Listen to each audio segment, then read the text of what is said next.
Kalvakuntla Kavitha daughter of Kalvakuntla Chandrasekhar Rao Telangana Rashtra Samithi అధ్యక్షుడు, ఉద్యమ నాయకుడు. ఇక తెలంగాణ తొలి ముఖ్యమంత్రిగా కేసీఆర్ పేరు మనం అందరికీ సుపరిచితమే. ఈ నేపథ్యంలో తెలంగాణ ప్రత్యేక రాష్ట్ర సాధన కోసం కేసీఆర్ టీఆర్ఎస్ అనే పార్టీని స్థాపించిన తర్వాత 2001లో మరి టీఆర్ఎస్ పార్టీ స్థాపించిన సంగతి మనకు తెలిసిందే. ప్రత్యేక తెలంగాణ రాష్ట్ర సాధన కోసం మరి ఇక 14 ఏళ్ళు ఆయన అలుపెరగని పోరాటం చేసిన సంగతి కూడా మనకు తెలిసిందే. ఇదే క్రమంలో కల్వకుంట్ల కవిత తెలంగాణ ఉద్యమం పట్ల ఆకర్షితురాలై మొత్తానికి 2006లో కూడా ఆమె అమెరికా నుంచి చేస్తున్న ఉద్యోగం వదులుకొని టీఆర్ఎస్ పార్టీలో చేరారు. అదే క్రమంలో తెలంగాణ జాగృతి పేరుతో ఒక సంస్థను నెలకొల్పారు. సో మొత్తానికి తెలంగాణ రాష్ట్ర సమితి చేస్తున్న కార్యక్రమాలకు సమాంతరంగా మరి తెలంగాణ జాగృతి సంస్థతో కూడా అనేక కార్యక్రమాలు చేపడుతూ గత 20 సంవత్సరాలుగా కూడా కల్వకుంట్ల కవిత అయితే తెలంగాణ రాష్ట్ర రాజకీయాల్లో ఉద్యమ సమయంలో కావచ్చు, అలాగే 10 ఏళ్ళు ప్రభుత్వంలో ఉన్నప్పుడు కావచ్చు, ఇప్పుడు సుమారుగా 20 నెలలుగా ప్రతిపక్షంలో ఉన్నప్పటికీ కూడా ఆమె తనకంటూ ఒక ప్రత్యేకతను చాటుకుంటూనే ఉన్నారు. సో 10 సంవత్సరాలు ప్రభుత్వం అధికారంలో ఉన్నప్పుడు కావచ్చు, తర్వాత ఉద్యమ సమయంలో కావచ్చు, తెలంగాణ కళలు అలాగే పండుగలకు కొంత మరి ఉమ్మడి రాష్ట్రంలో కూడా నిరాదరణ గురవుతున్న నేపథ్యంలో మరి తెలంగాణ నినాదం ఎత్తుకున్న తర్వాత కల్వకుంట్ల కవిత కూడా బతుకమ్మ కావచ్చు, తర్వాత తెలంగాణ పండుగలకు కావచ్చు తానే మరి రోల్ మోడల్గా వ్యవహరించారు. సో బతుకమ్మను దేశవ్యాప్తంగా కూడా ప్రాచుర్యంలోకి తీసుకెళ్లారు. తెలంగాణ జాగృతితో కూడా మరి తెలంగాణ ఉద్యమానికి కొంత తన వంతు తోడ్పాటును అందించారు. సో దీంట్లో కల్వకుంట్ల కవిత విషయంలో మరి ఇది ఎవరు కాదనలేని నిజం.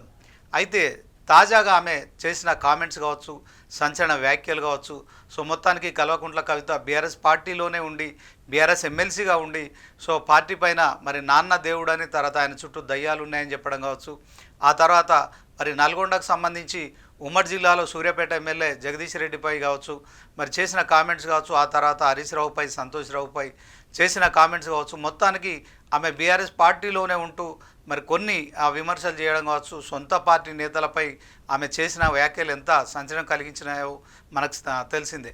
ఇదే అంశంలో మరి కొంతకాలంగా కూడా కేసీఆర్ సొంత కూతురు, కన్న కూతురు కనుక కొంత ఉదాసీన వైఖరితో ఉన్నారు. అయినప్పటికీ కూడా కవిత ఎక్కడ కూడా మరి తన వ్యాఖ్యలను కూడా మరికొంత మరి ఘాటైన వ్యాఖ్యలు జోడిస్తూ కూడా ఆమె చేసిన కామెంట్స్ మొత్తానికి తెలంగాణ బీఆర్ఎస్ పార్టీ నుంచి ఆమెను సస్పెండ్ అయ్యేలా చేశాయి. సో సస్పెండ్ అయిన తర్వాత తాను కూడా ఆ మర్నాడే తన నివాసంలో మరి ప్రెస్ మీట్ పెట్టారు. సో ఎమ్మెల్సీ పదవికి రాజీనామా చేశారు. అదే క్రమంలో బీఆర్ఎస్ పార్టీ సభ్యత్వానికి కూడా రాజీనామా చేశారు. సో ఇప్పుడు ఇదంతా మనకు తెలిసిందే. అయితే ఇప్పుడు కవిత ఏం చేయబోతున్నారు? సోషల్ మీడియాలో మాత్రం ఆమె చాలా ట్రెండింగ్లో ఉంటున్నారు, అందులో ఎలాంటి సందేహం లేదు. సో కవిత కాంగ్రెస్ పార్టీలోకి వెళ్తున్నారు. అదే సమయంలో తెలంగాణ సీఎం రేవంత్ రెడ్డి ఆమె వెనుక ఉన్నారు. బీజేపీ అధిష్టానం పెద్దలతో కూడా కవితకు సంబంధాలు ఉన్నాయి. అమిత్ షాతో మాట్లాడుతున్నారు. బీజేపీ పార్టీలోకి వెళ్తుందని చెప్పి కూడా సోషల్ మీడియాలో ప్రచారం జరిగింది. అదే క్రమంలో కాంగ్రెస్లోకి వెళ్తుందనే ప్రచారం జరిగింది. సో దీంట్లో మరి ఆమె సొంతగా ఒక పార్టీ పెట్టుకుంటుందనే ప్రచారం కూడా జరిగింది. ఈ ప్రచారాలన్నిటికీ కూడా కవిత ఇప్పటి వరకు ఎలాంటి క్లారిటీ ఇవ్వలేదు. ఇక తెలంగాణ జాగృతి పేరుతో ఆమె బీసీ ఉద్యమం విషయంలో కావచ్చు ఆమె నిరంతరంగా మరి బీసీ నాయకులను కలుస్తున్నారు.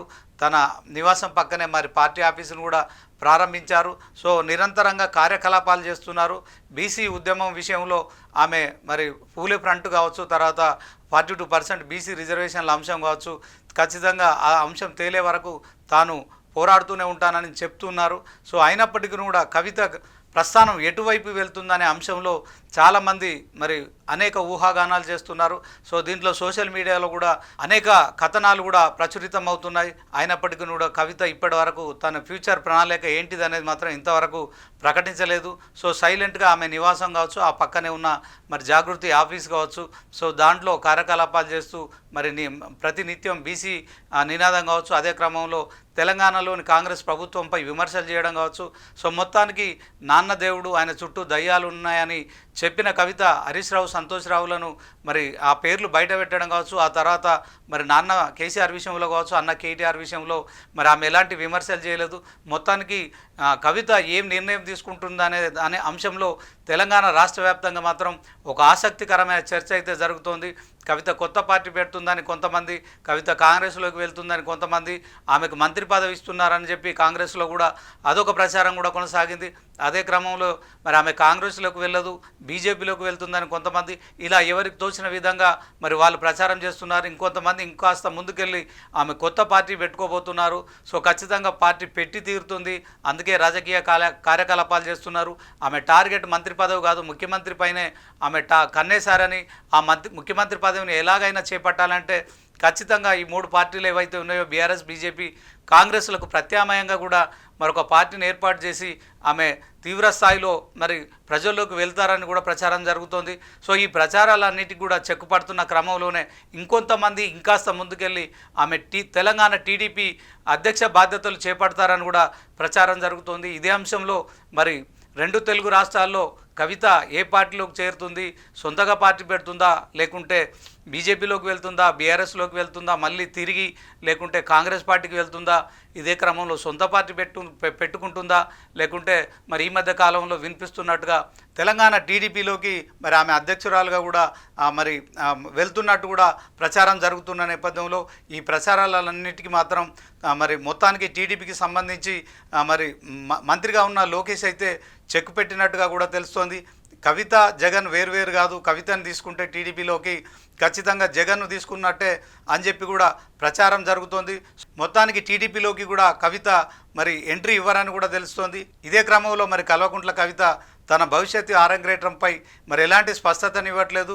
సో దాంతో సోషల్ మీడియాలో జరుగుతున్న కథనాలకు మరి ఎవరికి వారు ఊహించుకుంటున్నట్టుగా ఆమె ఈ 4 పార్టీలో కాకుండా కొత్త పార్టీ పెడుతుందా, మరి టీడీపీలోకి మాత్రం నో ఎంట్రీ అని చెప్పి లోకేష్ బాబు చెప్పినట్టు తెలుస్తోంది. సో మొత్తానికి కవిత ఎలాంటి నిర్ణయం తీసుకుంటారనే అంశంలో మాత్రం ఖచ్చితంగా తెలంగాణ రాష్ట్రంతో పాటు ఏపీలో కూడా ఒక చర్చ కూడా జరుగుతున్న నేపథ్యంలో మరి లోకేష్ బాబు ఆమెకు నో ఎంట్రీ అని చెప్పినట్టుగా కూడా తెలుస్తోంది. ఇదే అంశంలో ఆయన బహిరంగంగా మరి కవితను తీసుకుంటే ఖచ్చితంగా జగన్ను తీసుకున్నట్టే అని చెప్పి చెప్పడం కావచ్చు, కవిత జగన్ వేరువేరు కాదని కూడా చెప్పడం కావచ్చు.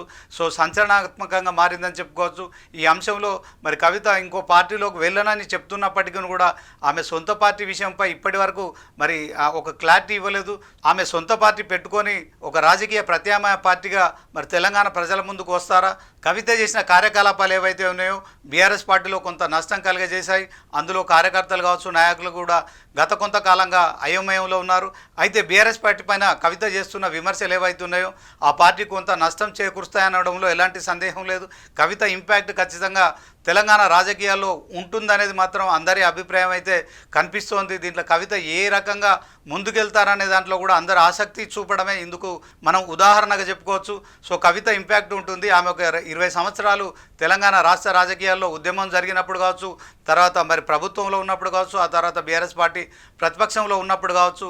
సో తండ్రికి సంబంధించి బీఆర్ఎస్ పార్టీకి సంబంధించి ఖచ్చితంగా ఆమె ఈగ వాళ్ళని అని చెప్పి చెప్పడం కావచ్చు, అన్న విషయంలో కావచ్చు. మరి ఆయన కూడా మరి ఫార్ములా ఈ కార్ రేస్ విషయంలో విచారణకు వెళ్తున్న సందర్భంలో కూడా ఆమె ట్వీట్ చేశారు. మొత్తానికి కవిత అన్నపైన కావచ్చు, తర్వాత నాన్నపై కావచ్చు ఒకవైపు ప్రేమాభిమానాలు చూపెడుతున్నాయి. మరి అదే క్రమంలో హరీష్ రావు లాంటి మరి ముఖ్య నేతపై అంటే బీఆర్ఎస్లో కీలక నేతపై కూడా చేసిన కామెంట్లు కావచ్చు బీఆర్ఎస్ పార్టీ కొంత నష్టం చేకూరుస్తాయి.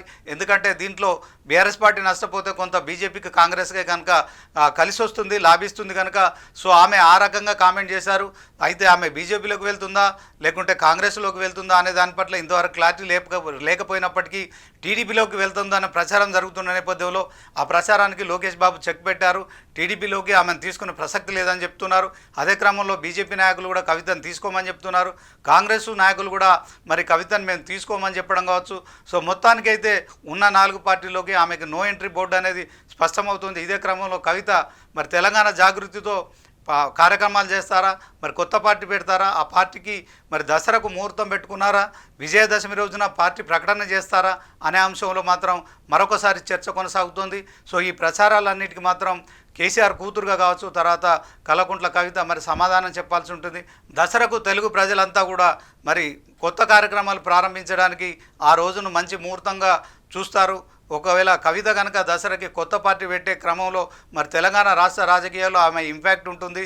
కొంత ఖచ్చితంగా తెలంగాణ మహిళల తరపున కావచ్చు, తర్వాత మరి ఈ గతంలో కూడా ఆమె బతుకమ్మను ఆడుతూ మరి ప్రపంచవ్యాప్తంగా బతుకమ్మకు ఒక రకమైన ప్రచారాన్ని తీసుకొచ్చారు. అదే క్రమంలో మరొకసారి కూడా బతుకమ్మ పండుగ కూడా రాబోతుంది కనుక ఈసారి ఆమె బతుకమ్మ ఆడతారా లేకుంటే మరి ఇంట్లోనే ఉండిపోతారా అనేది కూడా ఒక సస్పెన్స్ కొనసాగుతోంది. మొత్తానికి ఈ విజయదశమి రోజు వరకు అయితే ఖచ్చితంగా కవిత ఒక నిర్ణయం తీసుకుంటారు. సో దాంట్లో ఆమె తెలంగాణ జాగృతిలో కార్యక్రమాలు చేస్తారా, లేకుంటే కొత్త పార్టీ పెడతారా, లేకుంటే బీజేపీలోకి వెళ్తారా, కాంగ్రెస్లోకి వెళ్తారా, మరొకసారి బీఆర్ఎస్లోకి వెళ్తారా అనే అంశంలో మాత్రం ఒక సస్పెన్స్ కొనసాగుతోంది. వీటన్నిటికి మాత్రం దసరానే ముహూర్తంగా అందరూ భావిస్తున్నారు. మరి కవిత ఖచ్చితంగా దసరాకి మరి ఆ గుడ్ న్యూస్ చెప్తారా, ఎవరైతే మరి బీసీ నాయకులు కావచ్చు, తెలంగాణ జాగృతి నాయకులు కావచ్చు, ఆమె ఏం నిర్ణయం తీసుకుంటారని చెప్పి ఆ పార్టీ నాయకుల్లో కూడా ఒక ఉత్సాహం అయితే కనిపిస్తోంది, ఒక ఆసక్తి కనిపిస్తోంది. మరి వీటన్నిటిని చెక్ పెడుతూ కల్వకుంట్ల కవిత మరి ఏం నిర్ణయం తీసుకుంటారనేది మాత్రం వేచి చూడాల్సి ఉంటుంది.